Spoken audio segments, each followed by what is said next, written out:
Staff at the Red Cross's Greater Chesapeake Region facility in Baltimore definitely still keeping a close eye on Hurricane Florence. WMER2 News' Mark Roper explains tonight they're getting ready for whatever the storm might bring our way. As you can see, the American Red Cross is already stocked up with supplies, but even if the storm misses us, they'll be ready to go wherever they might be needed to help. Hurricane Florence currently has the Red Cross in Maryland on standby. Because you never can tell with Mother Nature. And if we get lucky here in Maryland and the storm does miss us, that only means it's going to hit someplace else. The groups share resources, so the Maryland group, if we're not hit directly from a storm, can help the people in the Carolinas. And we'll send people, resources, equipment down there to help.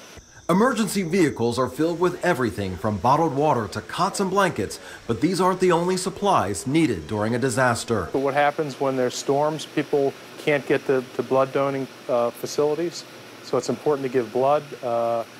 Anything that people might be able to donate, like water, shelter items, but usually money. And besides a truckload of supplies, there's one donation the Red Cross can't do without. I don't want to not make a big deal about the time people can give, because the Red Cross is about 90% volunteers, so none of this happens without volunteers. Whatever Hurricane Florence may bring to Maryland, it still serves as a reminder for all of us to be prepared. We have a 120-hour countdown, 120-hour pre-landfall schedule of activities that we go through, and each discipline, whether it's feeding, whether it's mass care, whether it's distribution of emergency supplies, sheltering. I was working in New Orleans during Katrina and had several operations, and we thought we were prepared.